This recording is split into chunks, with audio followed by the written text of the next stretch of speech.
भाषा अध्यापिका, राजकीय उच्च पाठशाला टिक्कर, नालदेहरा, शिमला। तो आज बच्चों हम हिंदी विषय पढ़ने जा रहे हैं।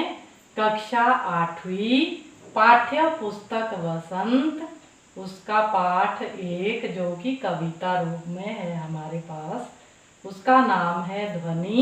उसका हम भाग 1 पढ़ेंगे और उसके कवि हैं श्री सूर्यकांत त्रिपाठी निराला।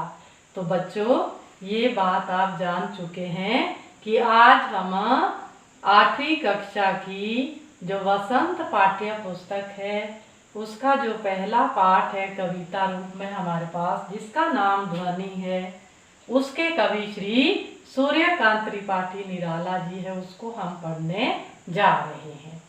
तो बच्चों सबसे पहले हम कविता का सस्वर वाचन करेंगे। तो आप भी अपनी पाठ्य पुस्तक को ले लीजिए और मेरे साथ साथ आप भी उसे पढ़ने का अभ्यास कीजिए। और आपको मात्राओं का, ह्रस्व स्वर और दीर्घ स्वर का ध्यान रखते हुए कविता का वाचन करना है। तो हम ध्वनि कविता को पढ़ते हैं, जैसा कि मैंने यहाँ लिखा भी है। ध्वनि। अभी न होगा मेरा अंत, अभी अभी ही तो आया है मेरे वन में मृदुल वसंत, अभी न होगा मेरा अंत। हरे हरे ये पात, डालियां कलियां कोमल गात, मैं ही अपना स्वप्न मृदुल कर फेरूंगा निद्रित कलियों पर, जगा एक प्रत्यूष मनोहर। पुष्प पुष्प से तंद्रा आलस, लालसा खींच लूंगा मैं, अपने नव जीवन का अमृत सहर्ष सींच दूंगा मैं। द्वार दिखा दूंगा फिर उनको, हैं मेरे वे जहां अनंत, अभी न होगा मेरा अंत। तो बच्चों ये कविता का आपने जरूर भी मेरे साथ साथ में, जिसको कहते हैं कि पढ़ने का अभ्यास किया होगा।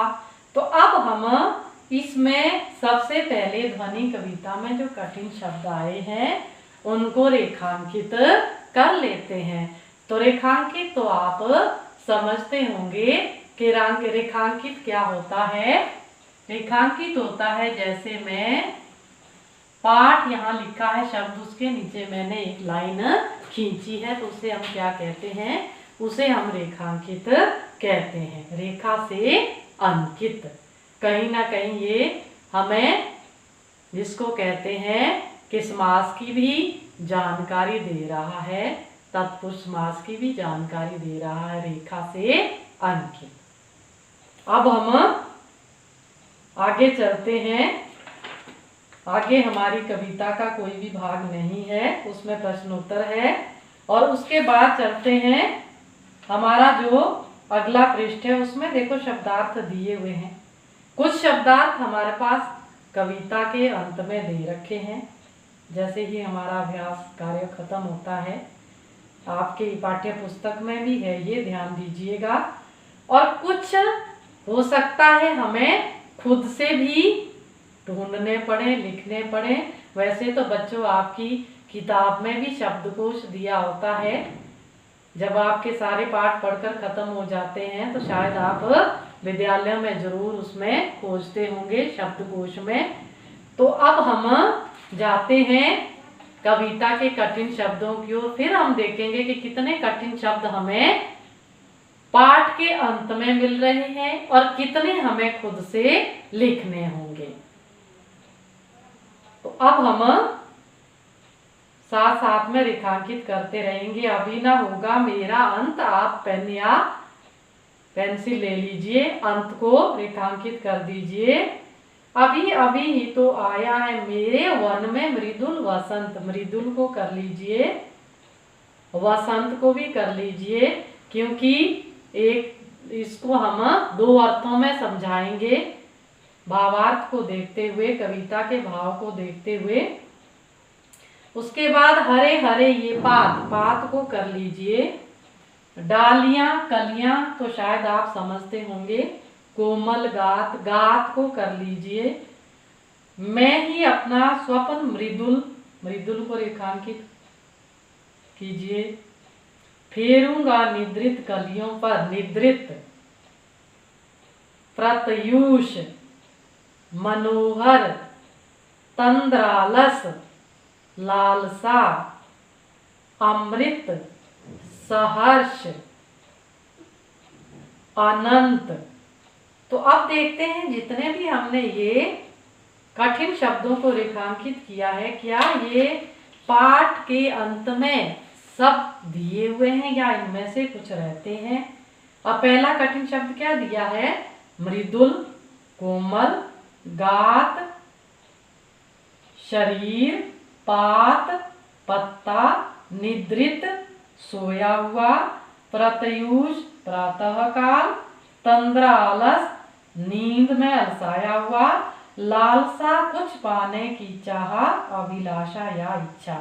बच्चों जो शब्दार्थ दिए हैं उन्हें हम ब्लैक बोर्ड में नहीं लिखेंगे, हम उनको सिर्फ याद करेंगे, क्योंकि वो हमारी पाठ्य पुस्तक में है। उनको लिखने की हमें आवश्यकता नहीं है, सिर्फ हमें उनको समझना है और याद करना है। तो बच्चों आपको आज के लिए ये जो होमवर्क है ये इतना ही है कि आपने जो कठिन शब्द है उनको अपनी कॉपियों में लिखना है, उनके अर्थ को, और साथ में उनको याद भी करना है, उनको समझना है। और बाकी जो आपको मैंने बताया है ये पाठ्य पुस्तक का नाम वसंत, तो इस पे आप भाग 3 भी लिख सकते हैं, क्योंकि आपकी ये भाग 3 है, भाग 3 किताब, ये पाठ्य पुस्तक का आपके नाम है, तो इसको भाग 3 करके भी आप लिख सकते हैं। तो पाठ 1 है, कविता है। अब ध्वनि भी आपको नाम याद रखना है और कवि का नाम भी याद रखना है, क्योंकि जब हम कविता का प्रसंग बनाएंगे पद्यांश के लिए या फिर उसका सल्लार्थ करेंगे तो हमें इसमें ये सब बातें लिखनी होगी, तो इसको हमें याद रखना है, पाठ्य पुस्तक के नाम को भी और कविता के नाम को भी, कवि के नाम को भी, क्योंकि हमें प्रसंग बनाते समय इसकी आवश्यकता रहेगी। तो आज हम इतना ही करेंगे, कल हमारे जो बचे हुए कठिन शब्द हैं उनको हम लिखने का अभ्यास करेंगे और साथ में पद्यांश के लिए हम प्रसंग भी बनाएंगे। आज बच्चों इतना ही, धन्यवाद।